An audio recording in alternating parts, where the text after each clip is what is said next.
It has become unprecedented that the monumental acquisitions perpetrated by one Steven Cohen, capital owner of the New York Mets, will have an enormous effect on Major League Baseball as we know it. As of December 23, 2022, New York's front office has concentrated over $800 million in contracts to lock up baseball's biggest superstars in the past offseason alone. This includes 5 contracts of at least $75 million in guaranteed money and 3 contracts of 9 digits. We've yet to include previous contract signings and extensions, bolstering the already staggering juggernaut the Mets are building, one into perhaps the greatest team money can buy. In his first couple months of taking ownership during the 2020 to 2021 offseason, Cohen gave his newly acquired shortstop the 3rd biggest contract in MLB history at the time before he played a single game for the team. Less than a year later, he handed out the largest AAV contract in MLB history and the 2nd largest 12 months later. He signed the #1 Japanese pitcher this past offseason, the American League Cy Young winner, and gave a 9-figure extension to the best outfielder to come from the Mets farm system in 40 years. To put this spending into perspective, the 5 most expensive players on New York are expected to make approximately a combined $145 million in 2023. For those 5 players alone, that would rank 17th in payroll among all 30 teams this past season. Keeping in mind, 5 players represents less than 20% of an active roster. For a 26-man roster, the Mets expect to have a payroll of nearly $400 million, not only breaking any previous record, but shattering it. That doesn't even include the luxury tax. When we include that tax, the payroll jumps to nearly $500 million, and who's to say they aren't done yet?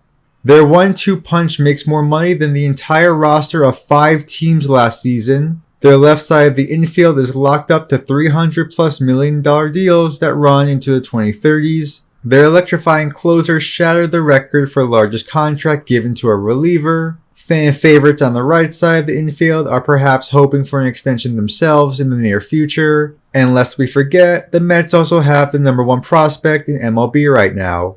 How much will he fetch one day?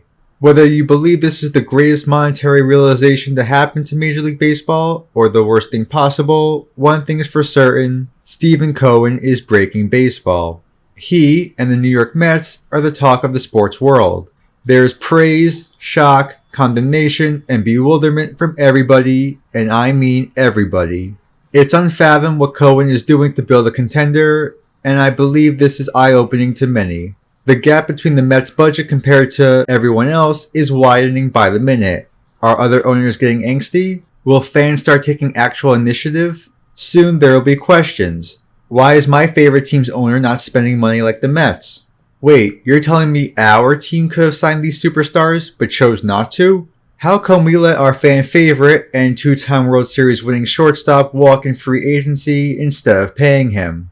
Wait, that's the largest contract my team has ever produced? Are you telling me my favorite team backed out of this contract because they got cold feet? The questions need to start piling to hold accountability.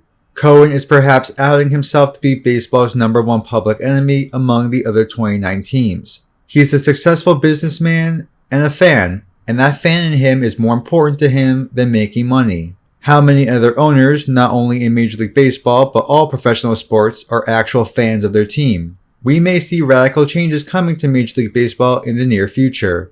Talks of salary cap, salary floor, and other payroll changes have been discussed for eons now. Of the big 4 sports leagues in the United States, the NFL, NBA, MLB, and NHL, Major League Baseball is the only one without a salary cap. And Steven Cohen may have just played himself and the league into it one day. We are less than 4 years away from the current collective bargaining agreement expiring, and I guarantee by 2026, the talk of the town will be how to stop Cohen and the Mets. It will be a sight to see how New York will handle their payroll and roster both before and after the CBA expires. If this offseason is a showing for just how to shake up an industry and turn the baseball world upside down, Cohen has laid all of his cards on the table. The ball is in everyone else's court now. We can only anticipate the reaction from fans, executives, and media alike. I hope the #1 question being posed to every owner is, why aren't you spending like Steven Cohen? It's not a question of if changes are coming, but when are they coming. Ever since Curt Flood's Supreme Court case to challenge the owner's reverse clause some 60 years ago, free agency and subsequently team payroll has had its ups and downs. More downs than ups if you ask me. Will we have a bright future to free agency and payroll, or will everything crash all at once and bring upon a period of darkness to Major League Baseball not seen since the mid-90s? Time will tell what the final outcome is, but you better believe something extraordinary will happen.